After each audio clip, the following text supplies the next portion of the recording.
This is the plaintiff, Darren Hunter. He says he was looking to buy a car so he could visit his deceased mother's grave and purchase the Nissan Maxima from the defendant. Very next day, he started having major problems with the car. He could have been killed on the highway and ultimately had to have the car towed to a junkyard. Bottom line, the defendant put his life in danger. What he did wasn't right, and he's here suing for the $1,150 he's most rightfully owed.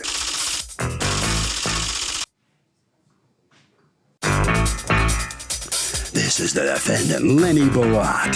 He says he told the plaintiff to bring the car in so he could take a look at it, but he never did. Instead, he brought it to a junkyard for some reason. Furthermore, the guy still owes him money for the car because he never paid in full. And he has some nerve suing him today in court. He's accused of selling a dangerous car.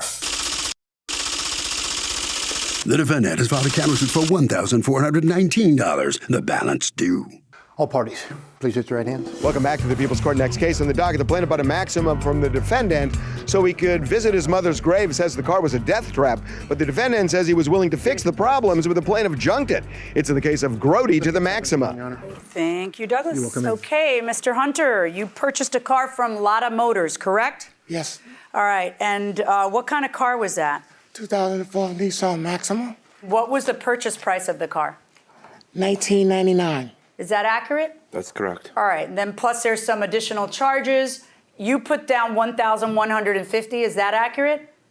Yes. And then you agree with that? Correct. And then you financed the rest. So the total price with your made-up dealer charges was how much?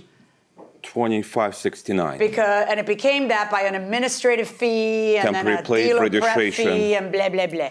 All right, so now, you have his signed bill of sale. Let me see it, the original. You signed a bill of sale for the total amount, which was actually $2,500 and something, right? Yes. And then you drive off, and what happens? The car worked it good at first. I got the car to New York. 2 days later, the car started showing up in the dashboard, check brake, check brake, check brake.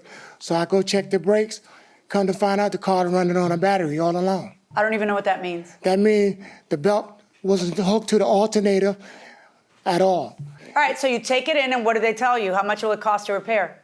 I never took it in. I bought a battery. Okay. Come to find out the belt was off. Okay, I put the belt on, come to find out the compressor was no good. okay, I bought a compressor. okay. 2 days later, I'm riding down Tremont Avenue, the power steering went.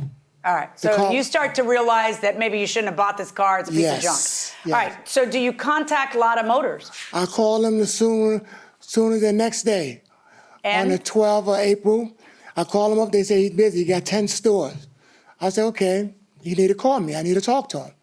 This car is no good, and the car is at the junkyard. wait, what? You don't even own the car yet, you have a loan on the car. But the car was on Tremont Avenue. I Yeah, no, so what normal people do is they tow it to them. I had to get it off Tremont Avenue. They made me. So what'd you do with it? Why would that mean you have to junk the car that you don't even fully own because you haven't fully paid for? I know, ma'am. Are you out of your I mind? know. So when I called them immediately because I didn't have no money to move the car, I said, your car's at the junkyard. The man's going to leave it there for a few days. He never contacted me. Only thing he just kept saying he was busy.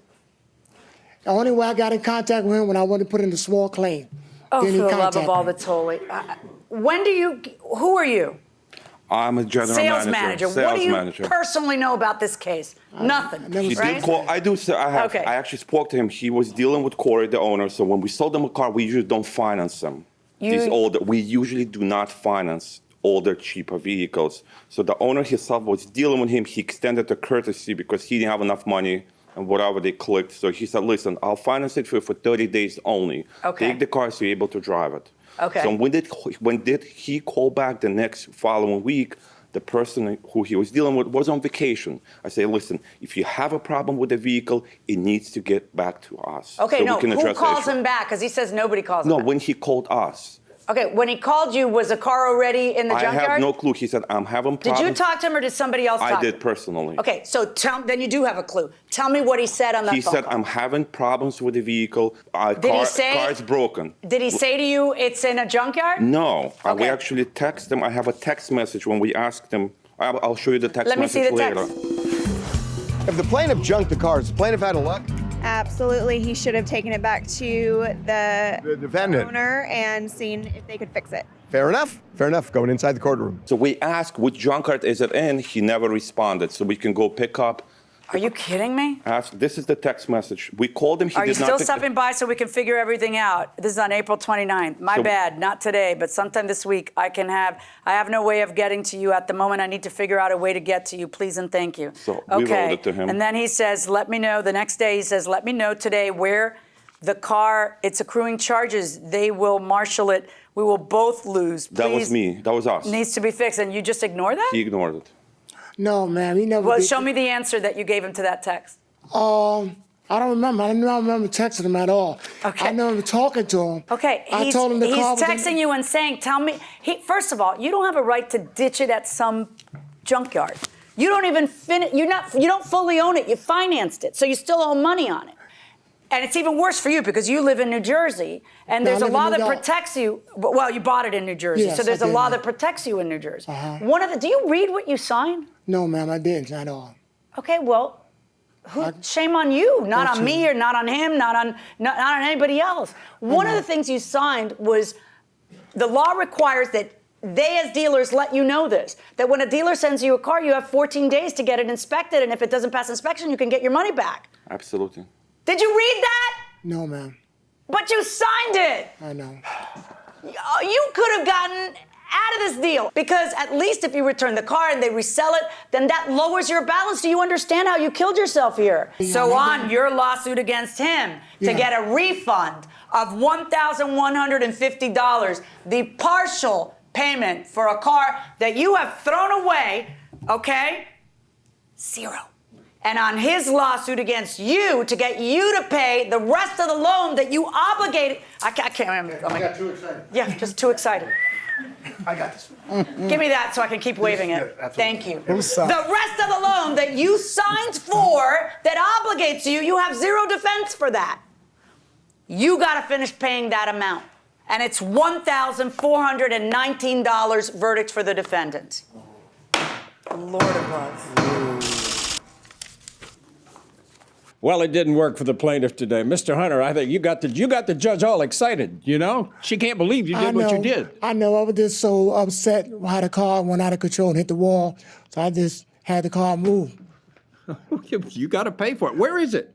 Is it It's still at junk. junkyard? Yes, it is. They may have junked it by now. Yes, they did. They did? Yes, they It's did. gone. It's gone. Destroyed. So I got to finish paying And for you it. got to pay for it. That's right. That's terrible. Yes, it is. But then she made a decision and what it is, what it is. She made the right decision. Yes, she did. And you could have gotten out of this had you read the contract. I know. Oh, I feel sorry for you, sir. Thank you very much. Okay, you got to pay. Okay.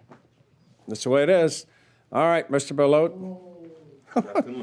Yeah, you're right. Both of you lost in this case. didn't you? Absolutely. Yeah. It was unfortunate it happened that way. I mean- but we had a miscommunication with him. He never delivered the car back. Has this ever happened before? Or is this Never. first? Not like that. No. Yeah. If customer has a problem, he brings it back at least so we can discuss it. Kind of crazy. Well, you're going to get paid. He's got to pay you. Sounds good. Okay, good. Thank you for Thank your you very time. much. You're very, very welcome.